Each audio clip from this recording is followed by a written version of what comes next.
Alléluia. Shalom à tous ce matin. Soyez bénis dans le nom de Jésus. Père, mon âme te loue de ce que ce matin encore, tu m'as choisi pour annoncer la justice aux nations et pour apporter la bonne nouvelle jusqu'aux confins de la terre.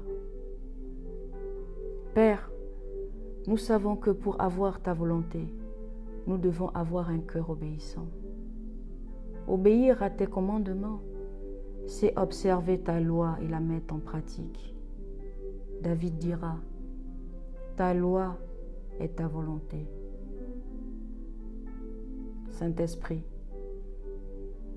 afin que nous n'allions ni à gauche ni à droite pour aller auprès d'autres dieux et les servir.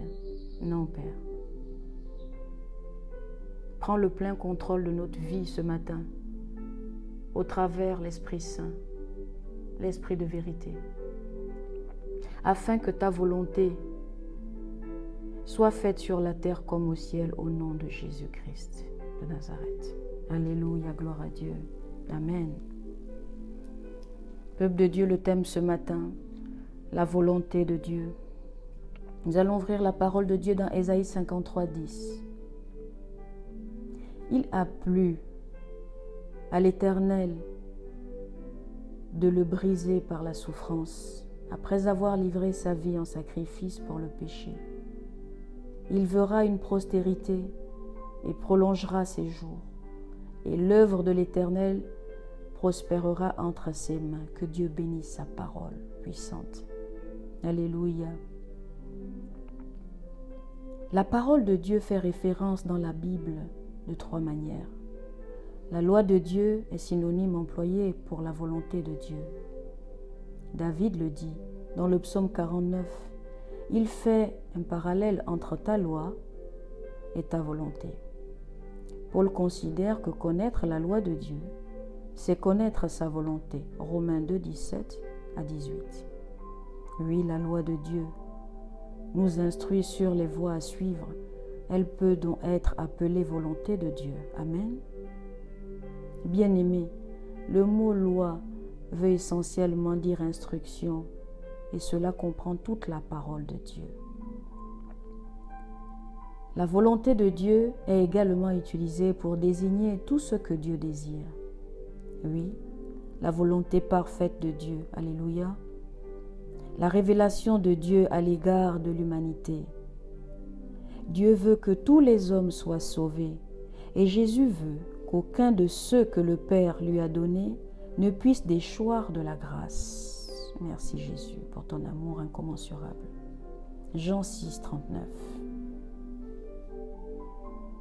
Bien-aimés, cette vérité ne signifie pas pour autant que tous seront sauvés, mais seulement que ce que Dieu désire, c'est le salut de tous.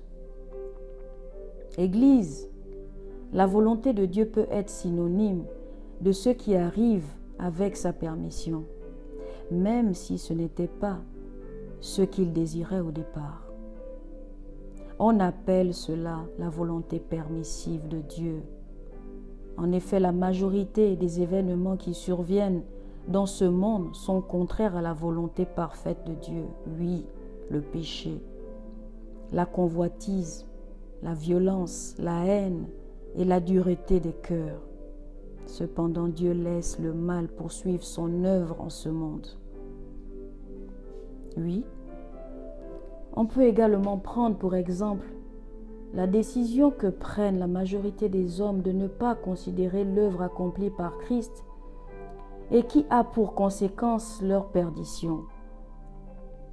Cela aussi est permis par Dieu. Église, Dieu ne contraint pas au salut ceux qui refusent la foi et ne veulent pas le salut acquis par son Fils. Oui, de la même manière, de nombreux maux et difficultés qui surviennent dans la vie des croyants sont permis par Dieu et souvent non.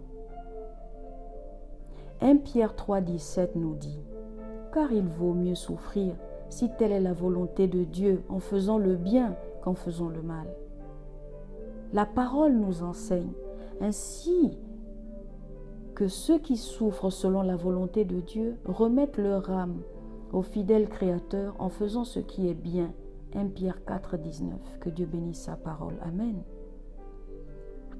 Bien-aimés, nous devons prendre conscience du message, à savoir que Satan est le prince de ce monde. Il est le malin et sa puissance domine sur le siècle. Mes amis, nous ne devons pas dire que Dieu contrôle tout. Pour nous libérer nous-mêmes de la responsabilité de lutter contre le péché, le mal et la tiédeur spirituelle. Oui, Église, Dieu est souverain, cependant,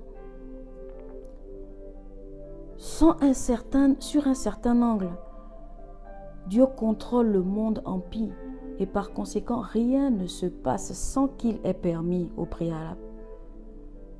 Rien ne lui échappe. 1 Jean 5, 19. Bien-aimé, la volonté de Dieu fait partie de la vie du croyant. Elle va au-delà d'une simple déclaration de doctrine. Oui, vive Christ au quotidien.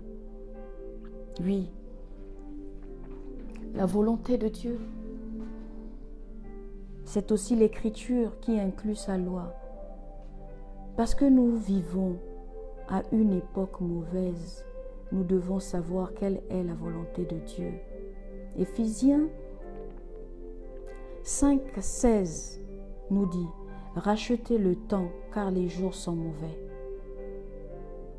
Éphésiens 5, 19 nous dit « C'est pourquoi ne soyez pas inconsidérés, mais comprenez quelle est la volonté du Seigneur. » Amen. Merci Jésus. Église, dès que nous savons par cette volonté révélée ce que Dieu veut pour nous, nous devons nous y consacrer. Le psaume 143, 10. Le psalmiste demande à Dieu de lui enseigner à faire sa volonté, avant d'ajouter dans le même verset que ton bon esprit me conduise sur la voie droite.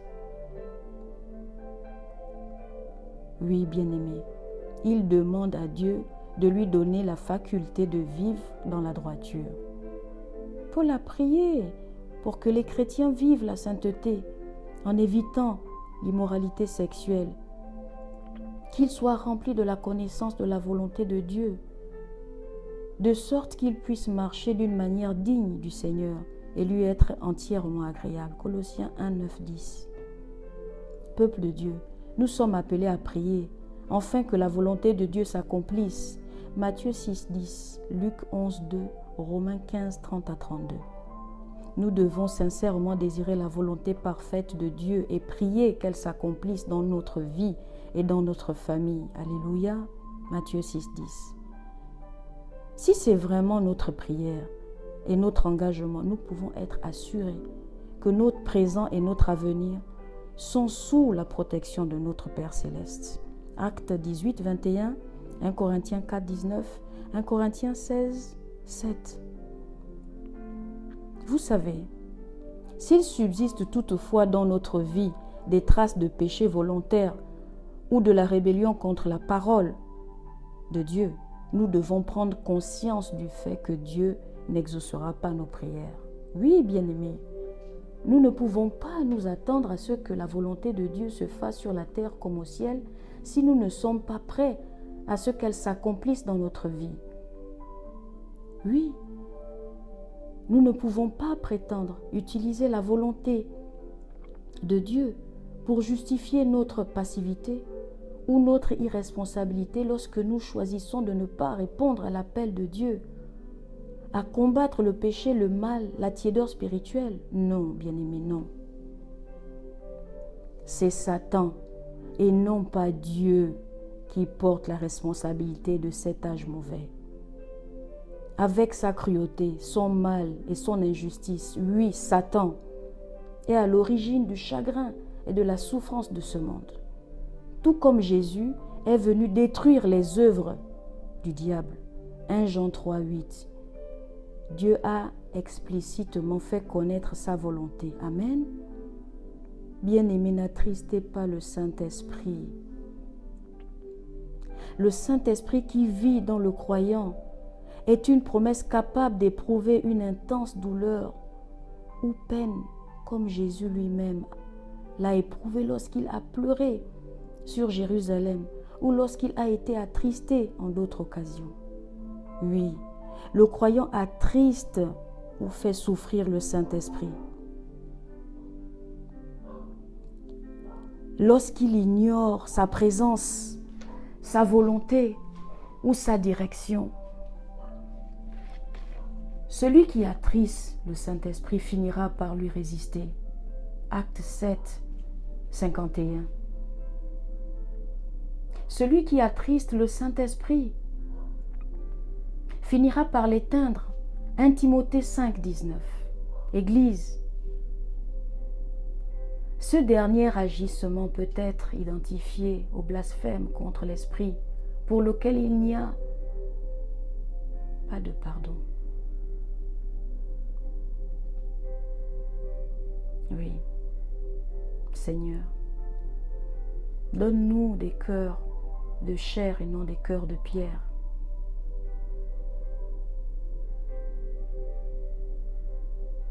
Père, je te prie ce matin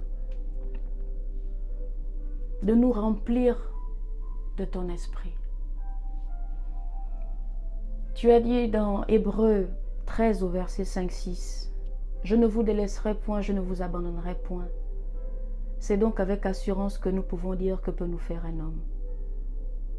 Père, que le Saint-Esprit nous remplisse ce matin et remplisse toute la terre, afin que ta volonté parfaite soit sur la terre comme au ciel.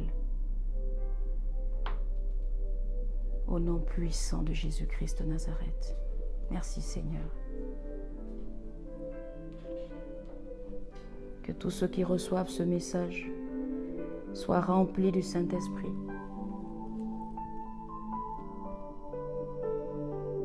Que tous ceux qui partagent ce message reçoivent encore la double portion, la bonne part. Merci Jésus.